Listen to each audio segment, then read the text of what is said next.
Abakorinto ba mbere ibice 10 turahera ku murongo wa mbere. Abakorinto ba mbere ibice 10 duhere ku murongo wa mbere. Bahageze reka dusome. Bene data, sinshaka ko mutamenya yuko basogokuruza bose bari munsi ya cya gicu, kandi yuko bose baciye mu nyanja yigabanije, bose bakabatirizwa muri icyo gicu no muri iyo nyanja gutegekwa na Mose. Bose bagasangira bya byo kurya by'umwuka na bya byo kunywa by'umwuka, kuko banywaga ku gitare cy'umwuka cyabakurikiraga, kandi icyo gitare cyari Kristo. Ariko abenshi muri bo Imana ntiyabashimye, nicyo cyatumye barimbukira mu butayu. Ariko ibyo byababereyeho kugira ngo bitubere akabarore, ngo tutifuza ibibi nk'uko babyifuje. Nuko rero ntimugasenga ibishushanyo nk'uko bamwe muri bo babisengaga, kuko byanditswe ngo abantu bicajwe no kurya no kunywa, bahagurutswa no gukina. Kandi ntimugasambane nk'uko bamwe muri bo basambanaga, bigatuma bapfa abantu 2,000 umunsi umwe. Kandi ntimukagerageze umwami wacu nk'uko bamwe muri bo bamugerageje bakicwa n'inzoka. Ntimukivovote nk'uko bamwe muri bo bivovose bakicwa n'umurimbuzi. Ibyo byababereyeho kutubera akabarore, kandi byandikiwe kuduhugura twebwe abasohoreweho n'imperuka y'ibihe.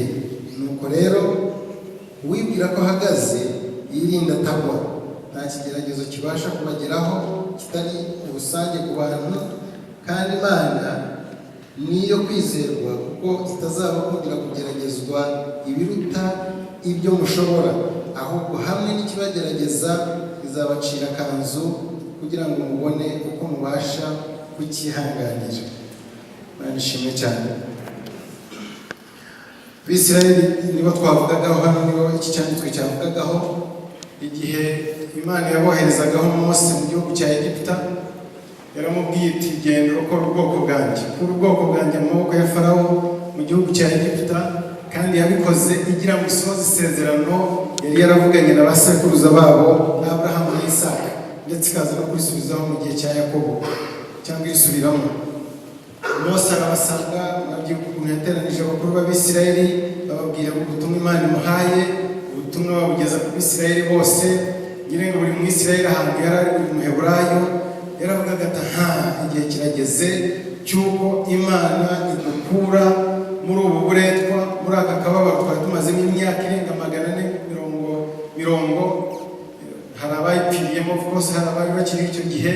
Imana iradusuye, Imana iraturokoye, Imana iratwibutse, nk'uko nayo yabyivugiye iti noneho manuwe no kugira ngo mbakure muri ubu buretwa, muri uyu mubabaro. Bose barishima, baranezerwa. Imana si ukubakura mu gihugu cya Egiputa gusa, ahubwo hari aho yabajyanaga mu gihugu cy'isezerano. Urabyumva rero, abantu bose barashyushye, barishima, baranezerwa, bavuga bati Imana idukoreye ibyo twari dutegereje kumara imyaka za magana. Mose arabafata, arabajyana bakambika ahantu mu butayu ku musozi wa Sinayi, yewe naho banaherewe amategeko 10. Noneho umunsi umwe, iyo dusomye mu kubara ibice 11, reka tuhasome. Umunsi umwe, ngo hari hashize nk'imyaka 2, Mose yarabanye nabo muri iyo minsi, muri iyo myaka uko ari 2 hafi.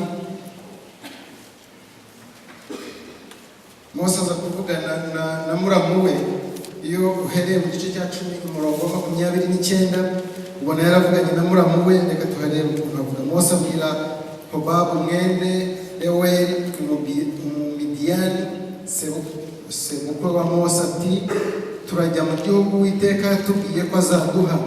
Ngwino tujyane tukugirire ibyiza, kuko Uwiteka yasezeranije kugirira Abisirayeli neza.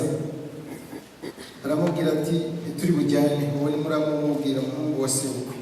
Ntituri bujyane, ahubwo ndasubira mu gihugu cyacu muri bene wacu. Aramubwira ati Mose umubwira, ndakwinginze widusiga, kuko uzi yuko tugiye kujya tubamba amahema mu butayu, nawe uzaba amaso yacu kandi nujyana natwe ibyiza Uwiteka azatugirira natwe tuzabimugirira. Barahaguruka bava ku musozi w'Uwiteka bagenda urugendo rw'iminsi 3. Isanduku y'isezerano ry'Uwiteka ibajya imbere, igenda urugendo rw'iminsi 3 ibashakira aho gusibira. Cya gihugu cya gicu cy'Uwiteka cyabaga hejuru yabo ku manywa iyo bahagurukaga bakabambura. Uko iyo sanduku yahagurukaga, Mose yaravugaga ati, Uwiteka haguruka, ababisha bawe batatane, abanzi bawe bahunge. Yahagarara, iyo sanduku yahagarara akavuga ati, Uwiteka garukira inzovu z'ibihumbi by'Abisirayeli. Noneho dukomeze ku gice cya 11 uhereye ku murongo wa mbere. Ubwo bwoko buritotomba, Uwiteka yumva ko ari bibi, abyumvise uburakari bwe burakongezwa, umuriro w'Uwiteka wicana muri bo, ukongora abo ku iherezo ry'ingando yabo. Abantu batakira Mose asenga Uwiteka, uwo muriro urazima.